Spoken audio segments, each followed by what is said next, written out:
when I was a kid, I wanted to be a commando. Like, I don't really remember wanting to do anything else. When I realized that there was that role that you could play in life, that's what I wanted to do. And a lot of my friends in the SEAL teams were the same way. That's what they wanted to do. And as soon as they figured out, like, oh, that exists. Oh, I can do that. And I just have to sign this piece of paper and go do this stuff. And then that's what I'll be. Where does that come from? I would say it's temperamental. You know, people differ tremendously in their temperaments, and to think that there's a warrior temperament is a perfectly reasonable thing to think. I mean, there's been whole cultures, many cultures, who are devoted to fostering that warrior mentality, you know, where if you weren't like that, you were the outlier.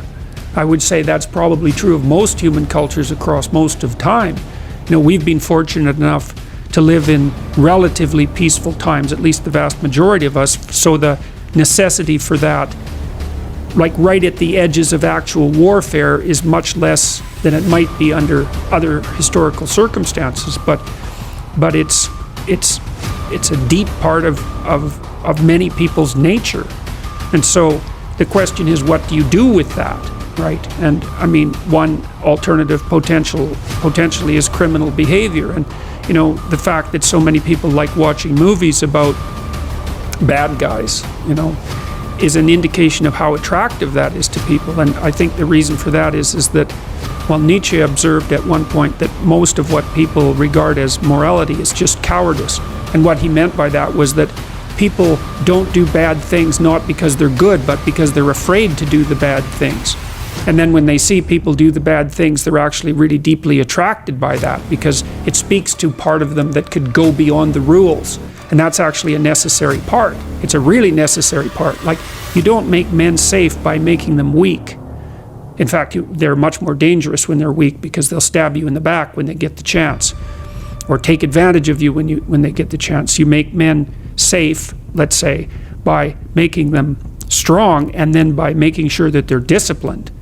And so, you know, you've got people like you have got this, let's say, warrior mentality that's a deep part of their temperament, and then you have some choices about what you might do with that. You might try to discipline it and bring it under voluntary control and integrate it into your character, in which it can make you someone who's stalwart and indomitable and who will move forward, you know, in the face of tremendous risk.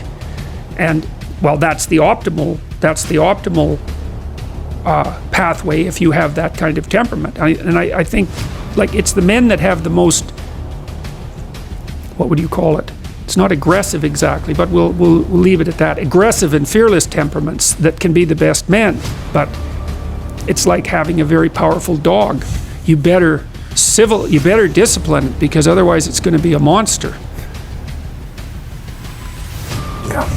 Well, I was a rebellious kid, right? And I could have easily gone down the path of crime. And as a matter of fact, many of my friends that I, left when they stayed at home, they did end up as criminals and having big trouble with the law, or going down even paths of drugs and everything else that you can get into.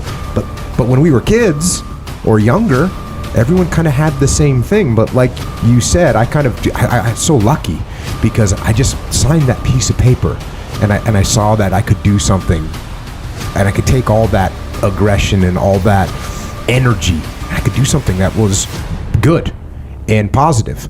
And we joke about that in the SEAL teams, that many guys, you actually, to be a good SEAL, you sort of have this criminal mindset that you've somehow harnessed and you keep under control most of the time. Yeah. And occasionally it does get out of hand, and we got guys that get in trouble, and that happens. And if we only took guys that would never get in trouble, we wouldn't have anyone in the ranks. Yeah. Really. It was really one of the most rebellious things that I could do was to join the military. So I come from a small New England town. People get done with high school, they go to college, they get a job as whatever people get jobs as. They follow that very normal path. And I didn't even know anyone that joined the military. And so that was the most rebellious thing I could do. Oh, college? No. Education? No. I'm going to go be a commando. That's what I'm going to do. And it was the most rebellious thing I could do. I think that's one of the reasons why I did it. It was also a complete breakaway from, family. Oh, okay, I will have no reliance on you. I'm going. You don't have to worry about me anymore. I'm done. I will not rely on anyone else. I will be self-reliant, which I wanted to do. And so I think those are the main things that got me there. And then what's great about it for me was when I got there, you have a completely blank slate and you have very clear directions of what you need to do to ascend the dominance hierarchy. You do this, you follow these rules, you literally fold your underwear in this way when you're going through boot camp, and you get a better grade on your military performance. So they give you very clear rules that you're supposed to follow and very clear tasks that you had to do. And it was great for me because it was a blank slate, because when I was in high school, I was a screw up. Not bad, but not good. And so I hadn't really set myself up properly. And now all of a sudden, all I had to do, that was all gone. It didn't matter. The past did not matter at all. I had a completely blank slate. If you do this stuff properly, you'll do well, and you'll ascend that. Yeah, well, that hierarchy. That's a very interesting thing, because then it's not merely a matter of following a set of arbitrary rules.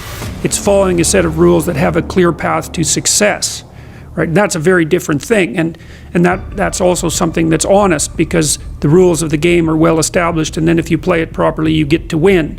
And that's a big deal as well. And you mentioned the SEAL types, and I've met a number of people like that. They're capable of breaking rules, let's say, or maybe even inclined to break them.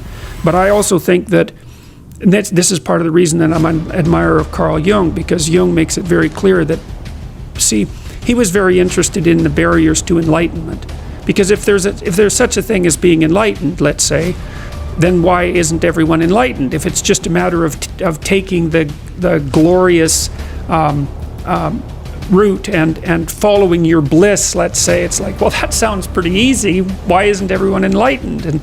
But Jung's thinking isn't like that at all. He believed that in order to transform your personality, that first of all you had to be disciplined, that's for sure, but you also had to integrate that part of you that was terrible and capable of breaking rules and make it part of you. And so then, and I really like that idea. Well, here's an example. So about 20 years ago, I would say, there was a newspaper headline in one of Canada's major newspapers, and it was the Minister of Foreign Affairs at that time, Lloyd Axworthy, and he was talking about what had happened with Milosevic in the former Soviet Union, in Yugoslavia, and the atrocities that were being committed. And he said that he was caught unawares by that because he didn't have the imagination for that kind of evil.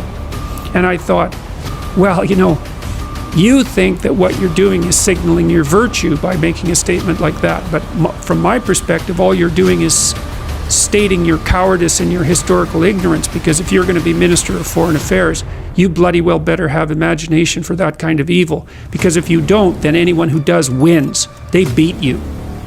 And so again, in the Harry Potter stories, you see he's touched by evil, right? He actually has a soul fragment that's embedded within him that's as black as anything can possibly be. That's why he could talk to snakes. But without that, he wouldn't be able to have any victory. And that's exactly right psychologically. Unless you can think the way that an evil person thinks, then you're defenseless against them, because they'll go places you can't imagine, and then they win.